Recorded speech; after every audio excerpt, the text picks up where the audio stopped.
Criptófitos, eu sou o Senhor X. Hoje, nesse 12º vídeo, vamos continuar a explicação do ritual prático de quiromancia sobre a adivinhação usando baralhos. No primeiro vídeo dessa sequência, nós falamos sobre a preparação. Então, só recapitulando o básico. Separamos 4 damas e 4 valetes. Então, no caso da consultante for uma mulher, as 4 damas serão embaralhadas e colocadas à frente dela com o desenho virado para baixo. Ela vai escolher uma. Se for homem, os 4 valetes serão embaralhados e colocados à frente dele, também virados para baixo. E ele escolherá um. A carta que o consultante escolher revela o estado que ele está naquele dia, naquele momento, tá bom? Então, todas as demais cartas serão embaralhadas pelo próprio consultante, que estará emanando a energia do problema dele para as cartas. Então, o mago vai pegar o baralho, após o consultante baralhar um pouco, irá pegar a primeira carta de cima do baralho. Esta carta vai começar a informar para ele toda a situação. Então vamos entender as cartas ponto a ponto.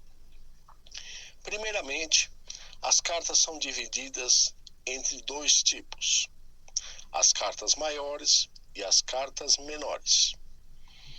As cartas maiores, elas indicam um estado específico do momento humano de cada um. Ou seja, a carta 7 é uma carta espiritual. É uma carta onde diz sobre a ligação do problema com o mundo espiritual. A carta número 8 é uma carta de poder, de imposição, de alta realização. A carta número 9, ela indica uma consolidação, ou seja, vamos supor que ele está falando de riqueza e está consolidando um momento especial da vida financeira dele. Se ele está falando de copas, de amor, está consolidando um relacionamento. Agora, se está falando de lutas, de dificuldades, de construção, por exemplo, e saiu no 9 de espadas, por exemplo, ele está dizendo, então, que ele está consolidado o problema na mão dele. Ou seja, ele está com um grande problema na mão para ser resolvido. Se, por exemplo, sai o 9 de paus, está consolidado uma barreira no caminho dele. Ou seja, alguém terá colocado um grande empecilho pelo caminho dele. A carta número 10, ela indica uma plenitude de realização. Ou seja, está além de consolidado, está fechada a questão. Se houver um rei, então é feita uma ligação entre a primeira carta e o rei. Se a primeira carta for um rei, já está indicando que está fechada a questão dele sobre aquela situação dele que ele escolheu naquele momento da consulta.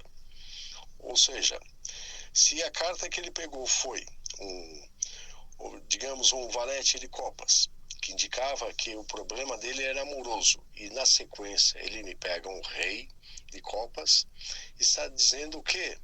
Está dizendo que o problema amoroso dele está fechado, ou seja, ele não tem uma solução nesse momento. Ele vai ter que conviver com o problema que está em mãos. O mundo espiritual não permite a ele sair do problema. Ele vai ter que viver com ele, tá?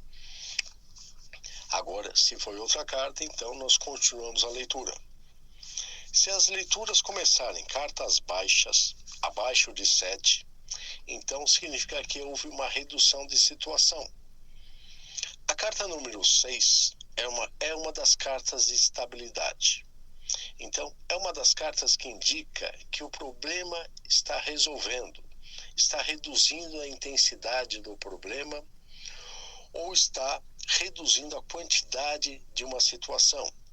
Vamos supor, que ele está trabalhando no campo do amor, né? E na sequência sai uma carta número 6, significa que toda situação ligada ao amor está começando a reduzir.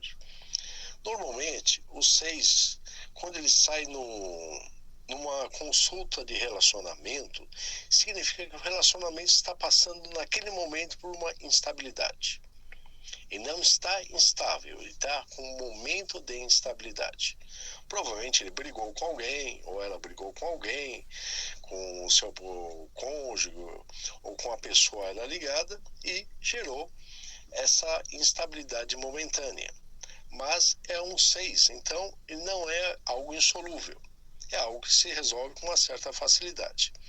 Normalmente, quando isso acontece, a sequência que vem é uma carta alta para o amor, que está dizendo que o amor existe, porém, nesse momento houve uma briga, então basta resolver a briga que tudo volta ao normal. Quando acontece um 5, ele dá uma indicação que o problema é menor ainda, ou seja, é algo facilmente solucionável. O 4 é uma situação de equilíbrio. Tudo equilibrou, está parado. Se é um problema, uma barreira, então é uma barreira fácil de ser quebrada, porque ela está estável e ela tem baixa quantidade de energia. Ou seja, facilmente quebramos ela. O 2 significa muitas vezes o quê? Que existe um problema pessoal. Existe uma pessoa próxima ao consultante que está lhe causando o problema. Se for um 2 sobre uma carta de ouros, por exemplo, essa pessoa que está próximo está impedindo ele de ganhar dinheiro. Está bloqueando o campo financeiro. Se for um 2 ligado a copas, é uma pessoa que está acabando com a vida amorosa dele. Então ele tem um problema ali no caminho, precisa ser resolvido. Se é um 2 ligado ao paus, significa que tem uma pessoa que está barrando a existência dele. Se é um 2 ligado a espadas, uma pessoa está causando o problema, está gerando brigas. No caso do as, significa que um grande acontecimento vai ocorrer naquele momento da vida dele. Ou seja, alguma coisa grande vai causar uma virada na vida. Tá bom? Então, o entendimento das cartas é exatamente esse. Além desse entendimento, é necessário o entendimento espiritual, que Helion vai passar na mente do mago. Então, o mago ele tem o conhecimento da carta e tem a informação espiritual. Essas duas coisas ocorrem juntas. Essa ação de Helion na mente do mago, mais o conhecimento que ele tem, é que vai informar a verdade para aquela pessoa que está consultando. E nós magos não podemos mentir.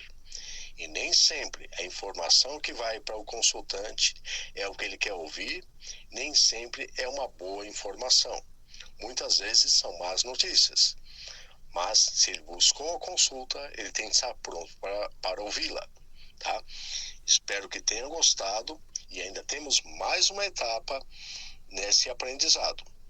Não esqueçam de ver o próximo vídeo para continuar esse aprendizado, tá bom? Então, dê um joinha, inscreva-se nesse canal, continue conosco e compartilhe com todos os seus amigos. Obrigado.